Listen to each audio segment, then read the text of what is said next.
BJP से अलग हो रहे हैं। ऐसा क्यों कह रही हूँ आपको अब पता चल जाएगा, लेकिन उससे पहले नमस्कार, न्यूज फॉर नेशन देख रहे हैं आप और मैं हूँ सानिया आपके साथ। पवन सिंह को लेकर हम इसलिए ऐसा कह रहे हैं क्योंकि पवन सिंह अभी स्क्रीन पर नहीं दिख रहे हैं, बीजेपी के स्क्रीन पर नहीं दिख रहे हैं।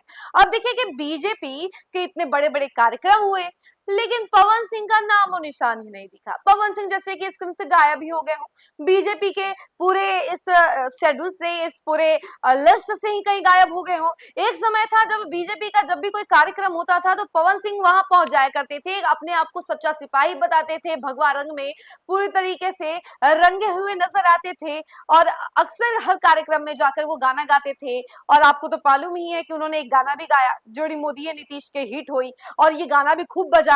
और इसके बाद इतना सब कुछ करने के बाद अब पवन सिंह का नामो निशान नहीं दिख रहा है, जैसे कि ये थे ही नहीं कभी बीजेपी में।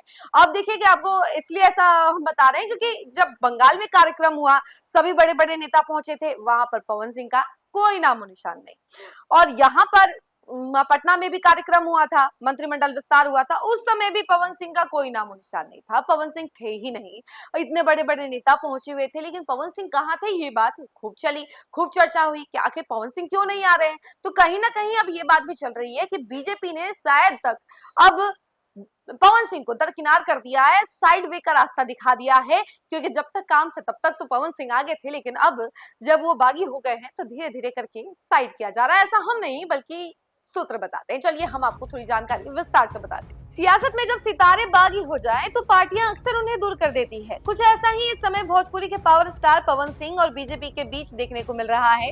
कल तक पवन सिंह खुद को भाजपा का सच्चा सिपाही बताते थे, आज वे भगवा खेमे की मुख्य स्क्रीन से बिल्कुल गायब है।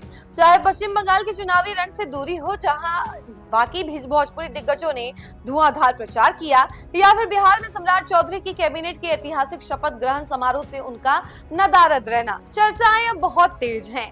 2025 विधानसभा चुनाव में एनडीए यानी कि राष्ट्रीय जनतांत्रिक गठबंधन की बम्पर जीत के बाद पवन सिंह और उनके समर्थकों को उम्मीद थी कि पार्टी उन्हें इनाम के तौर पर राज्यसभा भेजेगी। पवन सिंह ने बकायदा भाजपा के सीनियर नेताओं जैसे कि नितिन नवीन से भी आशीर्वाद लिया था, लेकिन मार्च 2026 में जब भाजपा ने राज्यसभा उम्मीदवारों की अंतिम सूची जारी की तो उसमें पवन सिंह का नाम ही गायब था।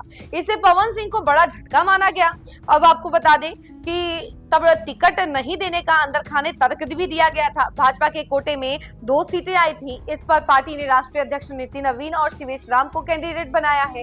एक फॉरवर्ड और एक दलित है। नितिन नवीन कायस्थ जाति से आते हैं, जो फॉरवर्ड समाज में आते हैं, और पवन सिंह राजपूत हैं, वो अभी फॉरवर्ड समाज से आते हैं। ऐसे में दोनों फॉरवर्ड कैंडिडेट को बिहार से राज्यसभा भेजना पार्टी के समीकरण के हिसाब से ठीक नहीं था, तो इसी वजह से ऐसा डिसीजन लिया गया। वहीं आपको बता दें कि चुनाव प्रचार हुआ बंगाल में, पूरा खूब हड़कंप मचा, खूब एकदम तहलका मचा हुआ था बीजेपी का, लेकिन इसमें कहीं पर भी पवन सिंह नहीं नजर आया। अप्रैल मई 2026 में हुई पश्चिम बंगाल विधानसभा चुनावों में जहां भाजपा ने पूरी ताकत झोंक दी, वहीं पवन सिंह को स्टार प्रचारकों की लिस्ट से बाहर रखा गया। इसके विपरीत मनोज तिवारी, दिनेश लाल यादव, निरहुआ और रवि किशन लगातार रैलियां कर रहे थे। बताया जाता है कि इसके पीछे पार्टी की एक सोची समझी रणनीति थी। 2024 में पवन सिंह के गानों के कुछ विवादित बोलों को लेकर तृणमूल कांग्रेस यानी कि टीएमसी ने बंगाल में भारी बवाल काटा था और उन्हें महिला विरोधी के रूप में पेश किया था। भाजपा की शीर्ष लीडरशिप बंगाल में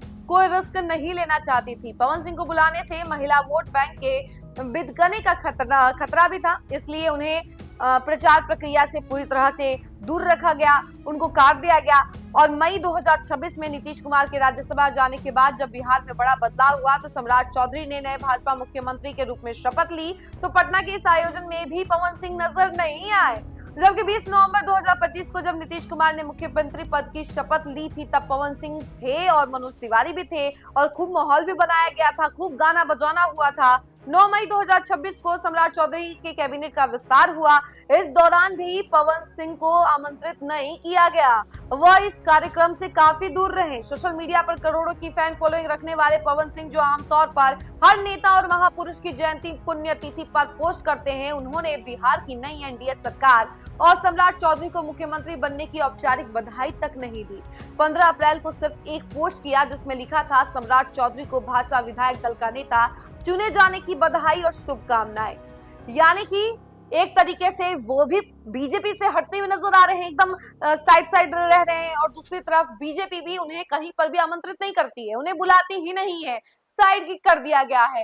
तो आखिर अब चर्चाएं ये भी चल रही है कि क्या काम हो जाने के बाद इसी तरीके से नेताओं को साइड किक कर दिया जाता है, क्योंकि पवन सिंह को लेकर यही चर्चा चल रही है। और कहा यह जा रहा है कि भैया चल क्या रहा है, क्या पवन सिंह पार्टी में है या फिर आपने इसी तरह साइड कर दिया है, इग्नोर करना शुरू कर दिया है। ये तो आने वाले वक्त में पता चलेगा कि आखिर चल क्या रहा है अंदर खाने।